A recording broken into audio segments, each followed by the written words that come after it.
शहाण्या बाईने माहेरात न बोलावता जायचं नसता.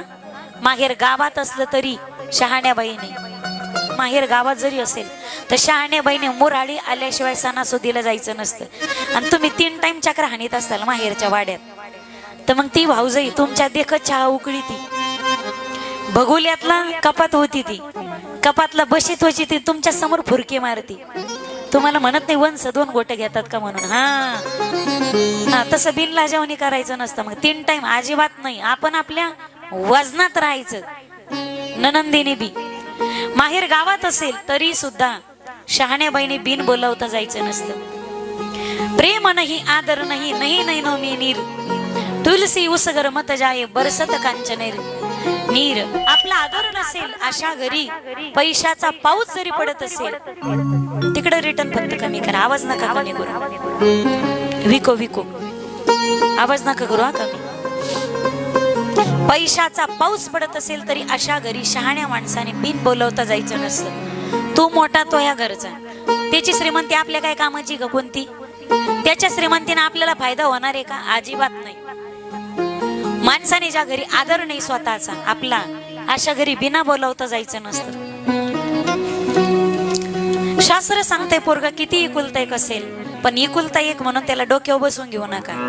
तुम्ही जर त्याला डोक्यावर चढून घेत असता मग शी आली आणि शिव आली तरी तो खाली उतरत नसतो. मग पोरगी इकुलती इकुलती इकुलती एक म्हणून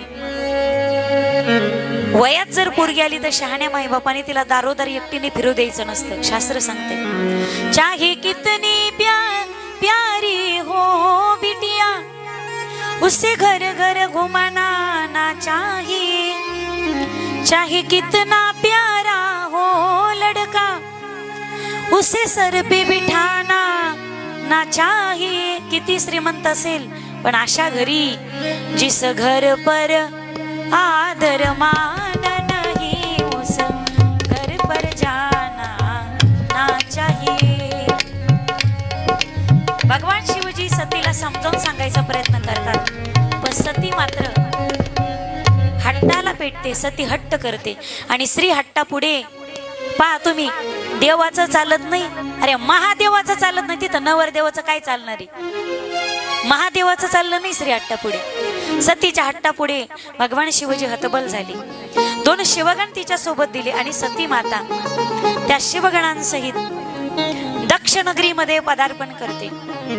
पण दक्षाने सतीच्या बापाने सगळ्यांना सक्त ताकीद दिली माझा जावई येणार नाही पण सती हट्टी, ती आल्याशिवाय राहणार नाही. आल्यानंतर तिला कुणीच बोलायचं नाही, तिच्याकडे पाहायचं सुद्धा नाही. सगळ्यांनी मिळून सतीचा अपमान करायचा. अपमान. सती गेल्याच्या नंतर सगळ्या भगिनी सती मातेच्या 15 सगळ्या बहिणी एकत्रित उभारून सगळ्या बोलत होत्या, गप्पा गोष्टी करत होत्या, हसत होत्या. पण सती माता गेल्याच्या नंतर सगळ्या एकदम चुडीचूप झाल्या, गुपचूप बसल्या आणि सती मातेला जवळ आल्या तरी बोले ना, तिच्याशी संवाद करेना, तिचा अपमान करू लागल्या सगळ्या. एक बहीण म्हणे सती आली का? काय तुझ्या नवऱ्यानं काय हेलिकॉप्टर घेतलं का नाही? अजूनही नंदीवरच फिरतो. काय अजून काय गाडी बिडी घेतली की नाही त्यानं? नाही ग दीदी. एक म्हणे सती तुझ्या नवऱ्याने काय कपडे बिपडे खरेदी केली अजूनही एवढंच हिंड तू?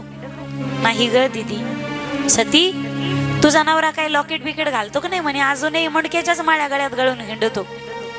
एक जण म्हणे सती तुझा नवरा काय पावडर गिवडर लावतो का नाही का? अजूनही भस्मच लावितो अंगाला. एक बहीण म्हणे सती तुझ्या नवऱ्याच्या डोक्यातून ते पाणी टिपकत होतं ते राहिलं का ग? सगळ्या बहिणी बोलू लागल्या पण अपमानास्पद बोलू लागल्या, अपमान वाटू लागला. तुम्ही जशा हसलात ना तशाच हसायच्या त्या बोलून. सती मात्र रडू लागली. पतीचा एक वाक्य लक्षात घ्या, कुलवान स्त्री बापाच्या दारात आपल्या पतीचा अपमान कधी सहन करीत नाही गड्या. कुलवान स्त्री असते ती. बापाच्या दारात पतीचा अपमान, तो बेवडा असू द्या, कसाही असू द्या, नाही तर कसाही असू द्या, पण कुलवान स्त्रीला आपल्या नवऱ्याचा अपमान बापाच्या दारात आवडत नाही. सगळ्या मिळून सतीचा अपमान करू लागल्या. सती दुःखी अंतकरणाने आई जवळ गेली. आईने मात्र सतीला आलिंगन दिलं. भगिनी मिली बहुत मुस्काता, गोस्वामी तुलसीदासजी सांगतात सादर भले ही मिली कमाता. सगळ्या बहिणी हसत होत्या, खिल्ली उडत होत्या, अपमान करत होत्या, पण आई मात्र आईने जवळ घेतलं आणि अंतःकरणाशी लावलं. ढसाढसा रडू लागली सती. आई, मी माझा अपमान सहन करेल ग, पण माझ्या पतीचा अपमान नाही ना सहन करणार. सती माता आता यज्ञ मंडपात जाते, यज्ञ कुंडाच्या जवळ जाते आणि यज्ञ कुंडाच्या जवळ तिला देव पंचायतनामध्ये भगवान शिवजीचा हवीरभाग दिसत नाही. देव पंचायतनामध्ये 4च देवांचं स्थान होतं. राग आला सती मातेला. तिने यज्ञ मंडपामध्ये दृष्टी टाकली तर तिला सगळे सभाजन भगवान शिवजीची निंदा करताना आढळले. सगळे सभेला आले, त्या यज्ञामध्ये आलेले सगळे देव लोक भगवान शिवजीची निंदा करत होते.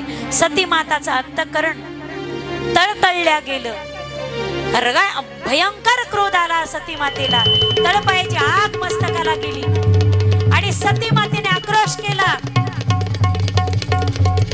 हे सभासदा हो, ज्याने कोणी शिवनिंदा केली असेल आणि शिवनिंदा ऐकली असेल त्याला भगवान शिवजी शिक्षा केल्या वाचून सोडणार नाहीत. अरे माझे पती मला दाक्षायणी म्हणतात, दक्षाची कन्या म्हणून माझ्या बापाच्या नावाने मला हाक मारतात. माझ्या बापाचं नाव घेऊन दाक्षायणी, अरे दक्ष राजाची कन्या म्हणून मला संबोधन करतात.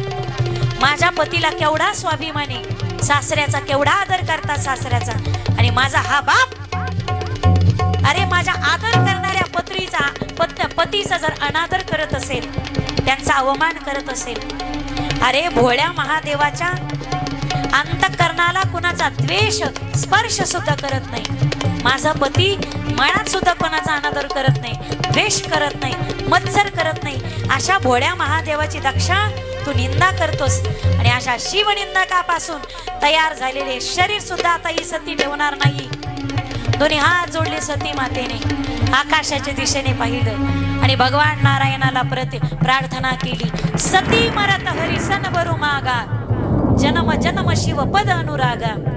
हे परमात्मा श्रीहरी, मी माझं शरीर संपवते, पण पुढच्या जन्म जन्मांतरी मला भोलेनाथ पती स्वरूपामध्ये प्राप्त व्हावेत.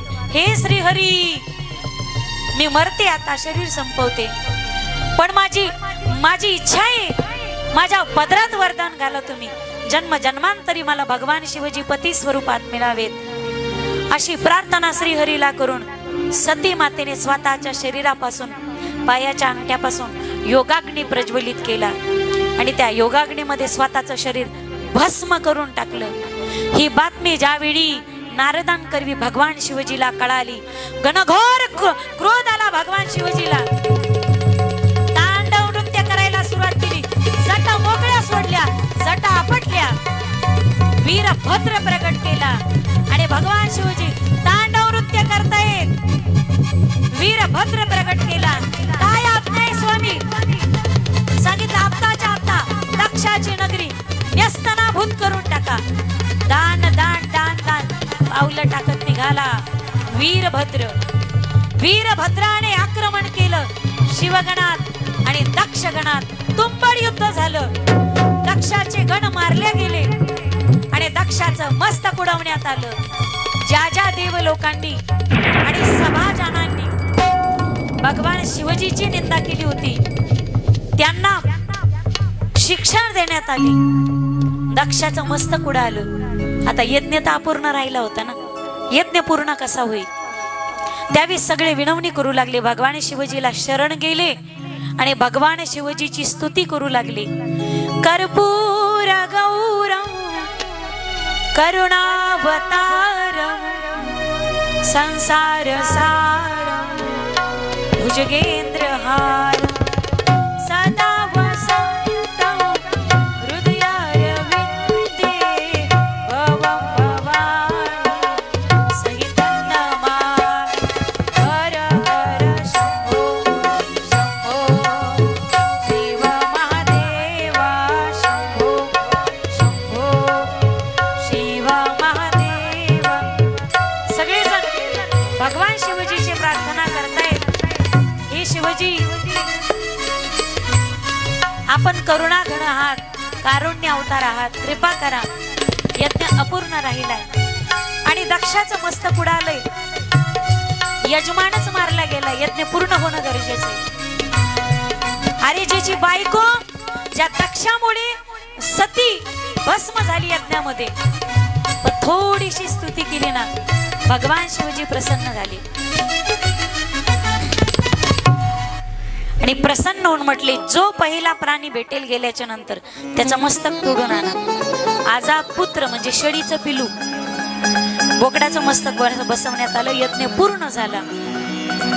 यज्ञ पूर्ण झाल्याच्या नंतर पण सतीचं जे अर्धवट जाळलेलं शरीर होतं, ते शरीर घेऊन भगवान शिवजी विरहात फिरू लागले.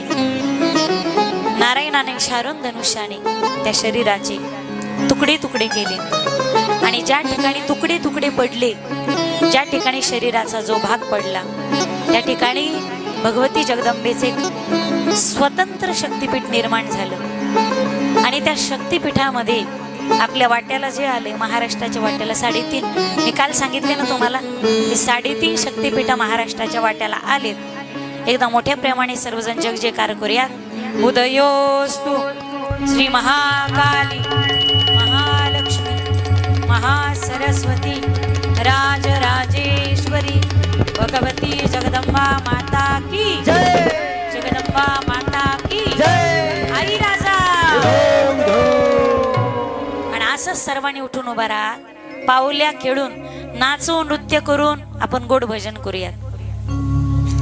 म्हाताऱ्या म्हाताऱ्या एका बाजूला जा, नाहीतर नाही एक वेगळं गोल करा. पुरी